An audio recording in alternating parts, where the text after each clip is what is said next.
Thank you for joining us today. I'm your host, Liam Leonard, and today I'm joined by Ishveen of Open Sponsorships. Amazing background as she has charted her own path in the sports world, being named on 30 under 30 as part of the Forbes list, and very successful. And so excited to have this conversation. Ishveen, if you want to take a moment and just kind of introduce yourself and what you do to the audience. Yeah, awesome. Thanks so much for having me. So my name is Ishveen, and I am the CEO and co-founder of Open Sponsorship. I used to be a sports agent. I grew up playing sports, as did Julia, and essentially fast forward many years of being a sports agent, fell in love with sponsorship as a form of marketing, but I'm sure many of your audience can kind of comprehend this, but it just seemed very inaccessible to most.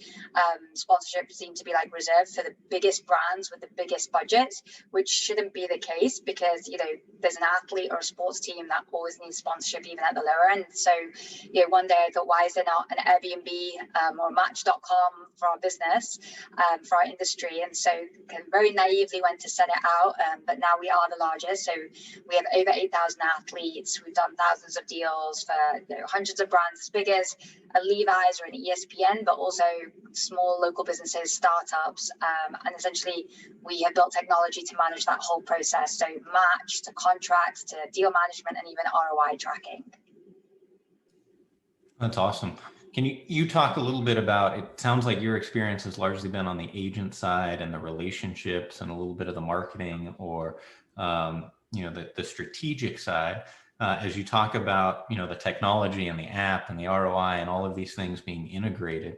How did you take that skill set and incorporate it into your vision? Yeah, I'd say that's one of the hardest things about building a technology business is there's a lot that you just don't know. So one is I have an amazing technical co-founder. I didn't build the tech, he and his team do, which is great. But secondly, I would say that innately I have realized that I am quite a big product person. So I enjoy solving problems with products. And so when I first had the idea, I felt like it was quite obvious to me that we could take this bits of a LinkedIn, and this bits of a recruitment site, and this bits of a dating site, and even I like to say that our contemporary industries are real estate, dating, recruitment, and even travel, where marketplaces, technology has essentially replaced the need for direct relationship with a broker or a travel agent or a headhunter.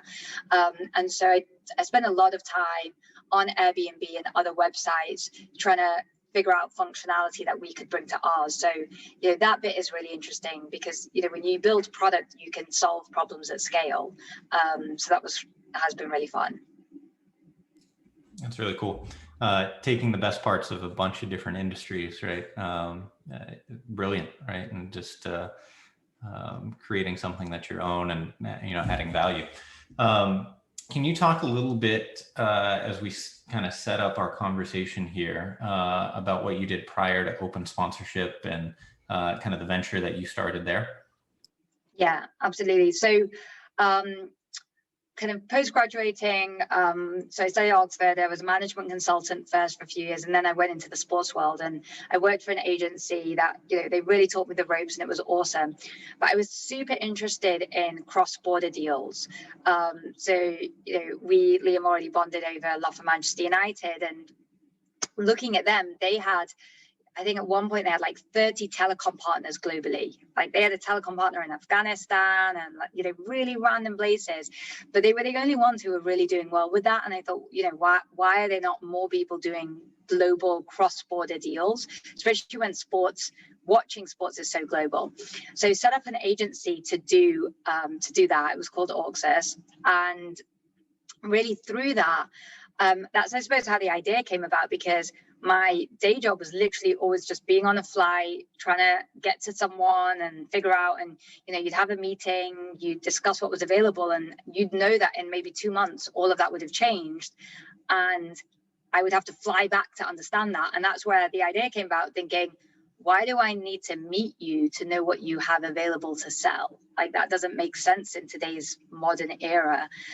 So I suppose also kind of morphed into open sponsorship in a way, because yeah, hopefully one day we will be globally, well, we are kind of largely globally, but mostly focused in America. But yeah, I'd love to own the global market for sponsorship. Interesting. So it's almost like that was the first foray into developing open sponsorship into what it is today. Probably gave you a lot of the time and insights that created the foundation, I would imagine, of where you are. Yeah, absolutely, definitely. Excellent. So jumping into the meat of our topic on this podcast, right, would love to unpack a little bit about, as we talk about profitability and preserving that for the future. Obviously, you've had the opportunity to go through this now with two different entities. And the question is really, as profitability starts to increase and you no longer have to worry about cost of living and, putting food on the table or paying rent, what do you start to do with your money, right? Would love to know what that looked like in kind of the first iteration versus where it is now. And obviously, if your company has become more and more successful and that profitability has continued to increase, has that changed any way in terms of how you think strategically about where you put that profit, right? Both for the company as well as for you individually. Yeah, absolutely. So I could split that up into, as we said, like professional and personal. So I think professionally, it's funny because obviously I sell a marketing solution. So, I promise I'm not just saying it to ourselves, but I would definitely say we are now at the point where we're really thinking about marketing. It makes having a better brand, being more well-known, just makes everything a little bit easier. It makes hiring easier. It makes raising money easier. It makes sales obviously easier, getting people on the phone easier. So I would say that I feel that marketing is the next frontier for us where we really need to spend some time investing. To date, we have been very conservative with our funding. We've been fairly frugal and with our money, and we've really invested in like an inside sales team. And it's given us a great LTV to CAC, great unit economics, but it's a hard grind. Every additional sales guy you train, you on board, and it's not, you don't get as much economies of scale. So, if you have 10 sales guys versus one, it's 10 times as hard, maybe 9 times, 8 times, but it's still, as hard. Marketing, what that should do is make it exponentially easier for everyone in the team.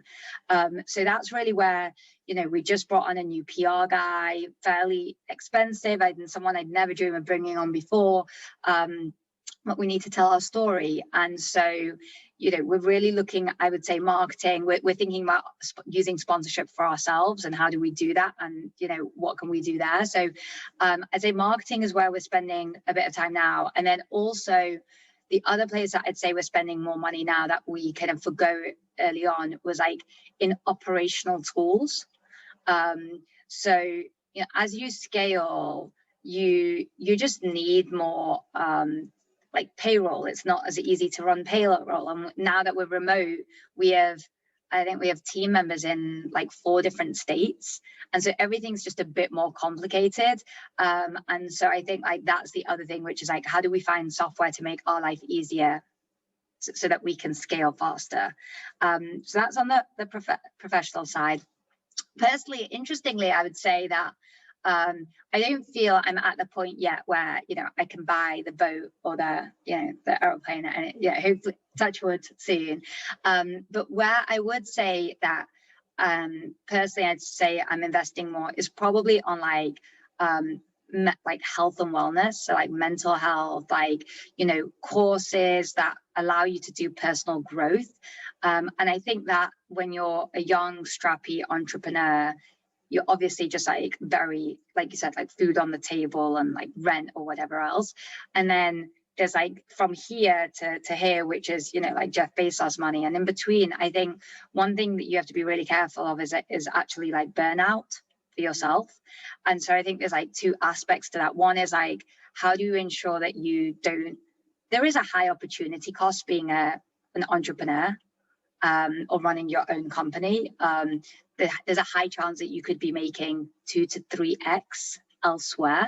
And you're hopefully doing it for your future. So I'd say like making sure that you reward yourself, making sure that you do have, like I'm now looking at angel investing because I think it's a fun thing to do with not too much money. And then, as I said, like personal health and wellness and whatever else is really important as well. Interesting. You're the first guest that has put value on that personal well-being, which is fascinating, right? I think there was a quote from the Dalai Lama that said, "We spend our whole life working to earn money, and then we spend our money to get our health back," right? Essentially, I butchered the quote, but you get the context, right? And it's fascinating to see that as a priority kind of earlier on. What's the structure, the construct that you use to make sure that kind of you're taking care of yourself in that regard? Is it, just making sure that you're hitting, exercise classes or meditation or, yoga, or is there, a coach involved or a counselor involved? Kind of what does that makeup look like for you? Knowing that you probably have more stress than the average person, that likely needs to be balanced. Yeah, I would actually say like all of the above in different doses.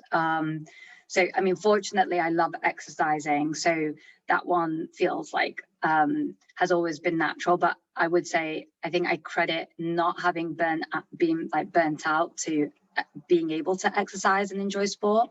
But definitely more recently, COVID's a tough year for everyone. Your life is like completely changed. And so I'd say, everything from counseling to like meditation apps.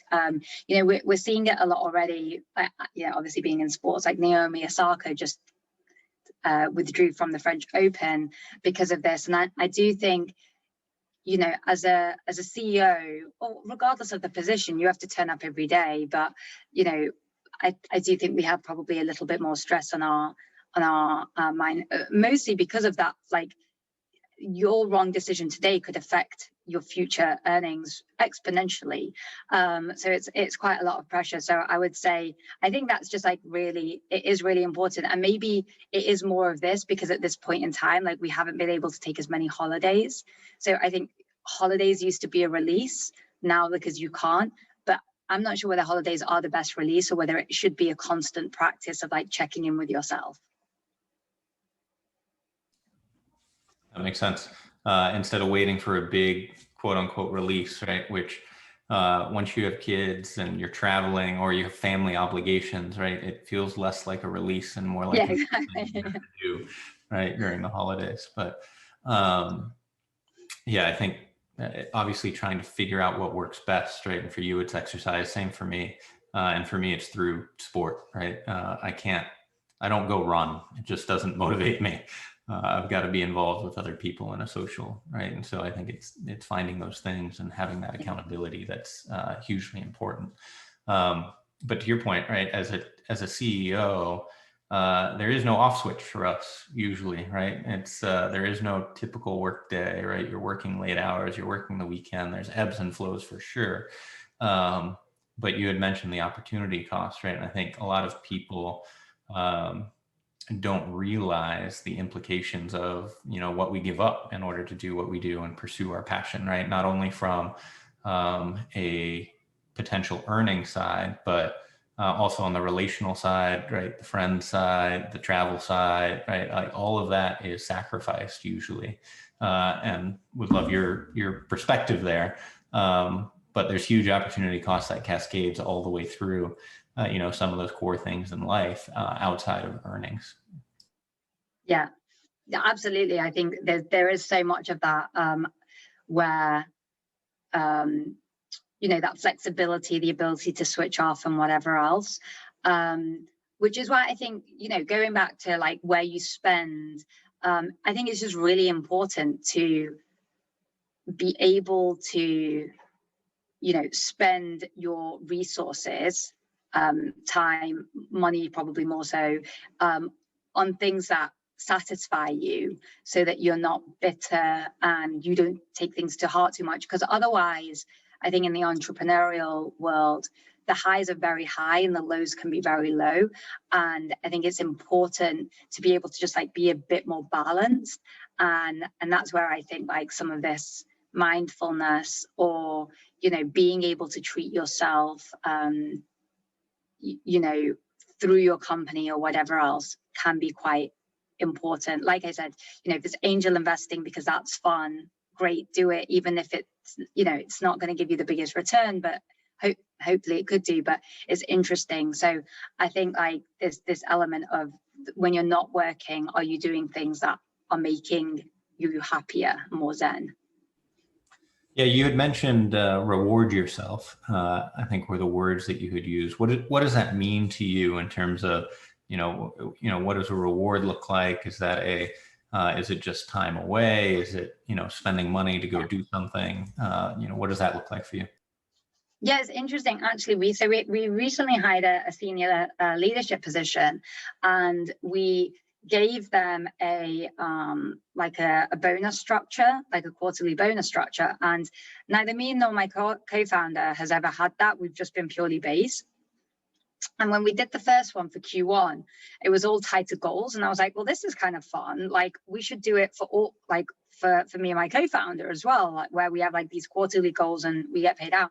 And it was actually quite, I mean, I don't think I worked harder for it. Maybe I was slightly more focused on a couple of things, but probably not, right? But it was quite interesting at the end of the quarter to get this like bonus. And I was, I thought that was like a nice thing, which probably like CEOs or senior like don't do enough.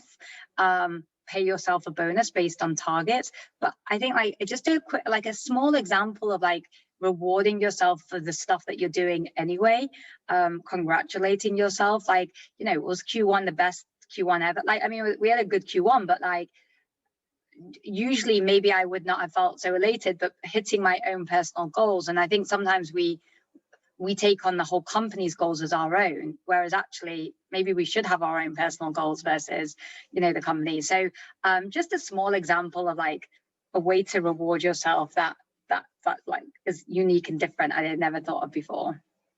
Yeah, that's interesting. And to your point, I haven't heard of executives who are bonusing themselves, right? Yeah. But it makes perfect sense, right? We use the bonus structure all the time to incentivize our employees and make sure they're aligned on the same targets. Why wouldn't you do it for yourself? And to be honest, like the only reason I even thought about doing it was so that we would be forced to evaluate what we wanted to do for quarter, because too many times you set OKRs, but like executives don't necessarily have as much OKRs. It's like passed down. So the reason I loved it so much was because I was like, it forces us at the beginning of the quarter to go, what do I want to be comped on? What is realistic? Like, let's have a real conversation. Without the money side of it, I don't know whether we could have had that conversation. So yeah, I thought it was interesting all that it did. And we use it for nearly every sales employee. I can't believe that we've never thought to do it for ourselves before. Yeah, genius. As you talk a little bit about having this balance and burnout, how do you look at how you spend your money now to make sure you're taking care of yourself and enjoying life, right? Versus setting yourself up to essentially, maintain wealth and be wealthy in the future to do whatever you want, right? And because those are often competing interests, right? And so kind of how do you look at it and what's your mindset? I'd say I back myself for future earnings. So, I'm going long on that, I suppose. So I think it's a case of me saying, if I can make open sponsorship a bigger success and stay in the game and do well, then, through this or any future venture or any future role, I will be decently rewarded.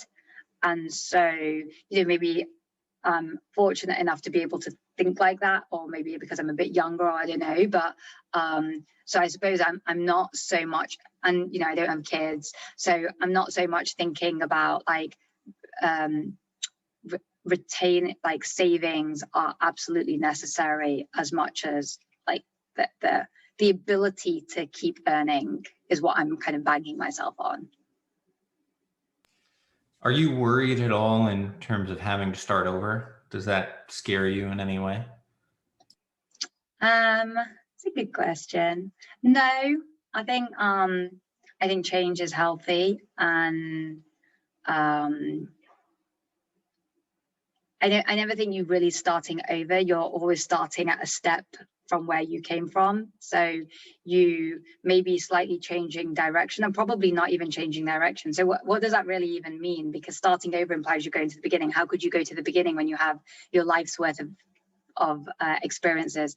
So I suppose what we're saying is, are you ever worried about taking a stop and then continuing?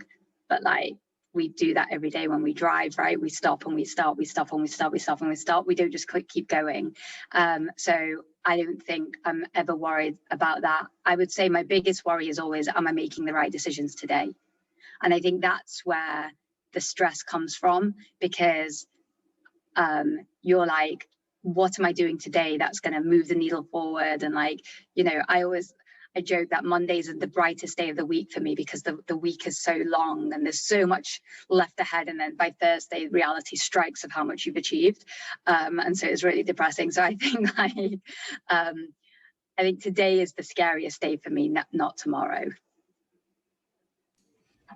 That's interesting. I hold a similar mindset, right? And I think there's two major viewpoints, I would say, in the entrepreneurial world. There's the people who aren't afraid, where, hey, if it doesn't work out, I've got this experience set, and there's always something else, right? Especially with the rate of change now at what it is, right? There's endless amounts of possibility that are there, right? And the experience that you build and the relationships that you have, particularly on the financing side, right? To go and start something new will almost always, you know, propel you in the future, right? And so for me, I left a big, cushy corporate job, and like you did with management consulting at one point, right? Really well paid, well taken care of, much to the chagrin of my father, who wanted, had a very different vision, right? But very much that, you know, tomorrow is always a brighter day, and backing myself on the long game, that future earnings will always be higher than where I am today.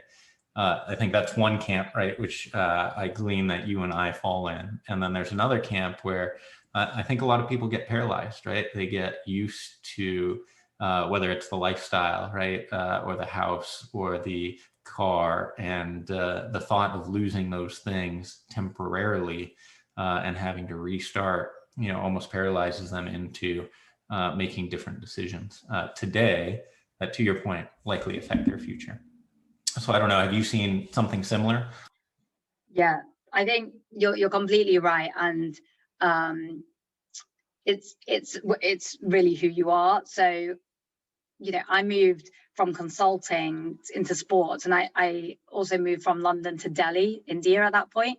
And I took like a suitcase with me. And then like I moved back from India, and I was like, all right, I want to start up my own agency. And I moved back literally with a suitcase. So I think I've never been like that tied to like possessions or whatever else. Even when you think about investments, like some people want to have a portfolio of stocks and shares, you know, and they want to be able to like every year put X amount in their 401ks or whatever else. Like that's just not been me. Maybe I'll regret it one day, but like, so it gives me a lot of flexibility thinking about tomorrow. Obviously at some point I know that like, okay, you're going to peak, so at that peak you should be, you know, you should be at your peak at the right age, kind of thing. But I think, like I said, I think we're just gleaning experiences, and that, again, going back to that kind of personal growth, it's almost like, are you having the right type of experiences today? So like, are you growing as an individual? Are you growing as an employee, or like employer, as a manager, or whatever you want to do? Like, are you growing? And I think where people where the worst cases is like you're not growing, or you're growing in the wrong way, right? Like you meet people and they're like, oh, I'm going up in this career that I just don't want to be in, like law, and like I can't rip myself out. And so it's like, are you growing in the right way, and are you growing? And then do you, like, at the point that you kind of pivot your life, will you be able to enter at a point, like today I could not take a job that doesn't pay me 6 figures, right? Like I wouldn't be able to do it. Like I do, you know, for all not being material, like I want to pay X amount of rent or whatever else, right? So like there's a certain level of standard, but like I think also like a lot of people forget that actually what you really need to be happy is not that much. So can you, you know, take a cut to go here, knowing that you can go back up? Like, do you back yourself to go back up? And I think that's what like most entrepreneurs are really good at, saying, okay, I can go back to some sort of base. And the one thing I would say is like the entrepreneurial journey is way longer than, you know, I thought I didn't even know how long I was going to do open sponsorship, but I thought everything would be like faster, quicker, like, you know, and it's not. And so I think the other thing is like you can't be impatient, which is kind of ironic because most entrepreneurs are very impatient, but like you have to be very patient in your entrepreneurial game as well. As you look forward, right, you were talking about you peak at a certain level, right, or time period. You know, obviously it's not part of the consideration today for you because you've got plenty of runway, you know, but when is that inflection point in your mind, and when does that start to change, right? How you think about, you know, what that investing looks like for you. I won't fully answer that because I might offend people and I don't want to offend anyone. I mean, like, I think you obviously like have a, back in the day, you would have said like your peak of your earnings would be the day before you retire. I'm not sure if that's true anymore, because I think you peak and then hopefully you continue to do stuff, whether it's like sitting on boards or like NGOs or whatever else, which is kind of what I would like to think. So I'd say, you know, it's really tough to answer, but I think it's about having enough time to enjoy life post peaking. And the peak should not come too late, because then your, you know, health deteriorates and like mobility or whatever else. So I think like that peaking ideally comes a little bit earlier, so that you then can switch over and go, okay, I have. So like if you ask me like open sponsorship, like if this is the only thing I'm going to do for the rest of my life, I would like to hope that we would, you know, sell or whatever at a point where I have enough time to enjoy it post. Yep. No, that makes sense. And it's, to your point, it's not that the earnings stop, right? It just gives you complete flexibility after whatever that peak is, right? In terms of what you want to engage in. Because quite frankly, you could sell, you could make a ton of money, and then you could go start over again if you wanted, right? Doesn't sound like that's the journey you want, right? But you could also then, you know, go serve on boards and, you know, find a different balance and a different way to apply, you know, your passions to be successful. As we're wrapping up here, what's the most exciting thing that you're working on today that gets you jazzed on your Monday when you've got the whole week ahead that you're just excited to tackle? Gosh, there's quite a lot of stuff that we're working on at the moment, mostly around expansion. So we like heads down, we were building product, building technology, and, you know, COVID year was supposed to be a big year for us, and obviously COVID hit, and we still grew, but not as much as we wanted. And then, so now we're like, all right, there's a lot of different angles. Like, you know, we're doing some really interesting stuff in the college NIL space. We just hired our first team member in England. Despite my accent, we're all based in the US. And then, you know, we are thinking about like other verticals, thinking about teams. So I think it's expansion and new opportunity is really exciting for me at the moment. Is there a particular vertical or area of expansion that is closer in or more exciting for you, or sport or athlete or country or anything like that? Yeah, it's a good question. I'd love to crack team sponsorship. I think we've done really well with athletes. And that is very repeatable across other talent verticals. So like college and music should not be difficult for us. But personally, my background was selling team sponsorship. And I think it's like, you know, if I asked any of your audience members, like, hey, would you want to sponsor a local, you know, an NBA team or an MLS team or even a WNBA or whatever, even go more local, I'm sure they'd be like, yeah, that sounds cool, but we have no idea and it must be too expensive and whatever else. And so I think it would be awesome to crack team sponsorship. Interesting. So many different ways you can take that, to your point, right? The local and the regional and the small entrepreneur versus the big brands. And it's just got my wheels turning, but that'll be a separate conversation. If you were to leave kind of one piece of advice for the listeners based on your journey, what would that be? Mm-hmm. Yeah, I'd say look after yourself.